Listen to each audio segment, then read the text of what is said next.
Bonjour tout le monde. Alors, ce matin, je vais évoquer cette vidéo.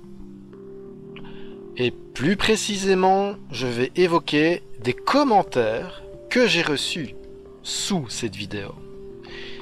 Et il va falloir que je développe. Mais avant ça, on va parler de ceci. Et avant d'en parler, il faut évidemment voir ce qu'en dit la loi. Le lien est dans la description.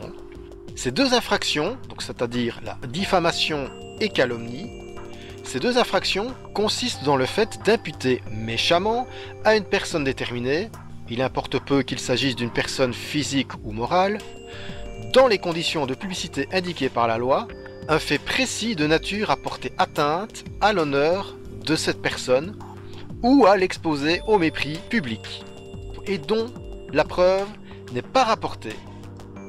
Cette dernière phrase, au niveau de la preuve, est importante parce que c'est précisément ce qui définit la calomnie ou la diffamation. Quand vous dites quelque chose sur quelqu'un, mais que vous ne pouvez pas en apporter la preuve, vous faites de la diffamation et de la calomnie. Par définition. Donc quand vous affirmez quelque chose sur quelqu'un, sur un individu, vous devez vous assurer d'avoir les preuves pour étayer vos affirmations. Si j'évoque tout ceci, c'est parce que donc j'ai eu ce commentaire assez rapidement sous la vidéo en question. Bon j'ai répondu comme j'estimais devoir répondre, je n'ai pas trop chipoté, je suis allé dormir, et puis voilà, moi basta. Le lendemain, j'ai reçu d'autres réponses, et entre autres aussi, un message sur ma page Facebook, un long message, qui était clairement accusatoire, qui m'accusait de provoquer, de faire plein de choses. Je vais là vous présenter ce que j'ai fait comme réponse, qui va vous permettre de, en substance, comprendre en gros ce qu'on m'a fait comme accusation.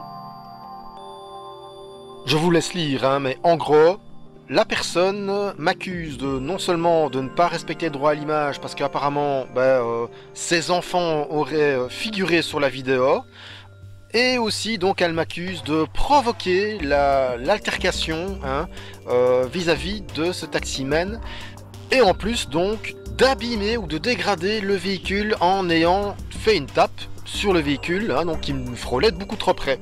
Toutes ces accusations là, donc bon, il a fallu que je lui explique aussi ce qu'il en était au niveau du droit à l'image. C'est ce que je développe là, mais ce n'est pas terminé. Bon, là aussi je fais défiler les échanges qu'on a eu, c'est long, clairement, il y a eu beaucoup de choses. J'estime avoir été très patient et correct, clairement. Par deux fois, je lui ai proposé qu'elle précise où figurent ses enfants sur la vidéo, parce que franchement moi je ne voyais pas, et que je puisse flouter. En tout cas, ce qui est certain, ça j'en suis sûr, c'est qu'ils ne sont pas présents en avant-plan. Donc je ne sais pas très bien où ils sont présents, mais sans souci, moi je veux bien les flouter à partir du moment où elle me dit où ils figurent. Et elle peut le faire en message privé bien sûr, mais elle ne l'a pas fait. Rien. Elle continue ses vociférations et toutes ces accusations, donc toutes ces diffamations, et je vais y revenir là-dessus.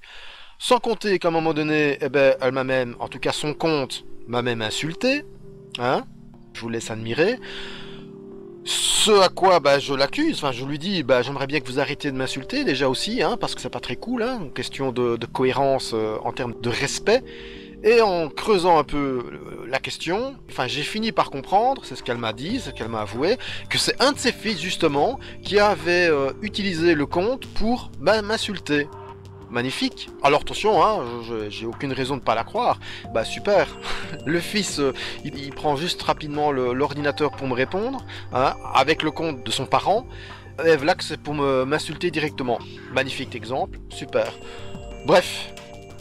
Au final, il en ressort qu'elle tient absolument à porter plainte contre moi, entre autres, pour le droit à l'image. C'est clair que ça va aboutir à rien et je vais expliquer pourquoi plus loin. C'est pas un souci. Et pour plein d'autres choses aussi, entre autres le fait que j'ai osé toucher le rétroviseur du chauffeur qui m'a frôlé avec sa voiture.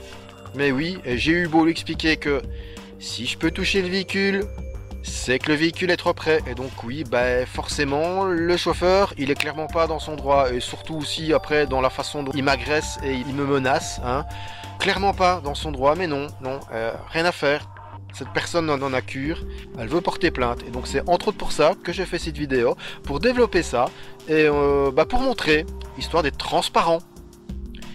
Maintenant on en vient à une petite explication.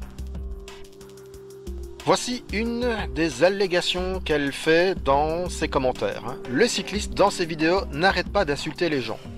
Donc ça sous-entend que je ne ferai que ça. Alors effectivement, j'avoue, il m'est arrivé quelquefois de lâcher une insulte, et c'est le cas effectivement sur cette vidéo. Il y a une insulte qui sort quand le gaillard part au loin, et elle sort pourquoi? Parce que le gaillard, le chauffeur en question, m'a envoyé une canette sur la tête. Alors oui, effectivement, j'avoue, dans ma barbe, c'est même pas directement sur lui, mais oui, j'ai lâché un gros mot, voilà. Il faut savoir que le gaillard en question, lui, ne s'est pas gêné pour m'insulter et me menacer, en me tutoyant. Moi, j'ai continué à lui dire du monsieur et à le vous voyez. Mais voilà, la personne ici, elle m'accuse du fait que donc le cycliste dans ses vidéos n'arrête pas d'insulter les gens. Mais non, absolument pas. Alors voici encore un propos diffamatoire. La vidéo ici est clairement dans un but de nuire personnellement le taximan, déjà la phrase n'est pas bien tournée, et pour créer des vues sur ses vidéos. Absolument pas. Et je le dis plein de fois, le but de toutes mes vidéos, c'est de sensibiliser, de montrer un autre point de vue, le point de vue cycliste, et de effectivement dénoncer les incivilités et les comportements négatifs et agressifs comme ici. Voilà, c'est clairement ça. Je pointe les comportements.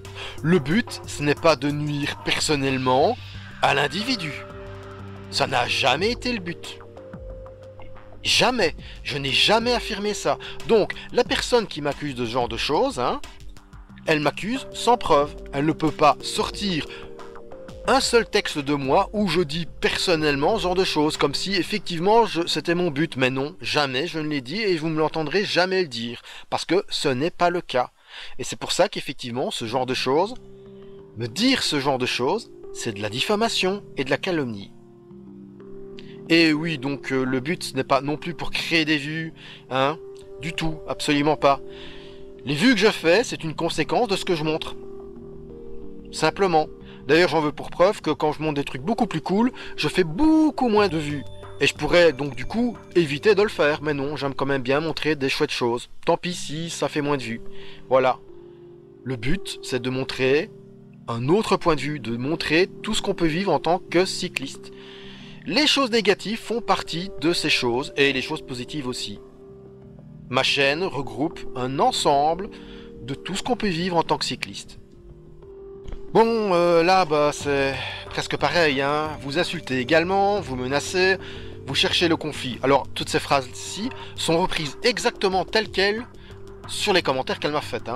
Alors, je cherche le conflit, absolument pas. Ce n'est pas parce que je me défends, c'est pas parce que même en donnant une claque sur le rétroviseur parce que le véhicule est trop près, le but, c'est pas de chercher le conflit. Le but, c'est de signaler mes présences et de prouver indéniablement et de manière indiscutable qu'effectivement le véhicule est trop près, parce que si je peux toucher le véhicule, c'est qu'il est trop près. Mon bras ne fait pas 1 mètre, et la distance minimale latérale à laisser avec un cycliste, c'est 1 mètre. Donc si le cycliste peut toucher le véhicule, c'est que le véhicule est trop près.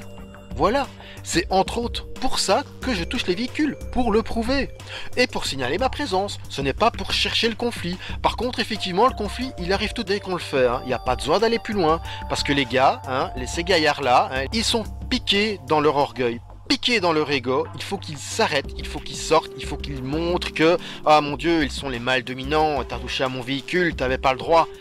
Mais si. Il n'y a rien qui l'interdit. Par contre, eux, ils font des infractions et c'est clairement interdit par le code de la route, et c'est une question de sécurité. Et j'espère bien que, effectivement, ce genre d'individus, bon là, c'est sans doute pas le cas, mais finissent par comprendre à force. Et en tout cas, je sais que d'autres personnes qui regardent mes vidéos le comprennent. Et c'est pour ça que c'est utile. Bon, encore le même genre, Vous exprimez également vous-même votre désir de lui créer des ennuis, vous êtes provoquant, insultant, et vous cherchez le conflit. Moi j'y ai déjà répondu, j'ai répondu pourquoi. Là c'était de la calomnie, de la diffamation, parce qu'elle n'a aucune preuve que c'est mon but, que c'est ma volonté. Là elle me prête des intentions qui ne sont pas les miennes. Donc c'est en plus effectivement, c'est ce qu'on appelle faire un procès d'intention.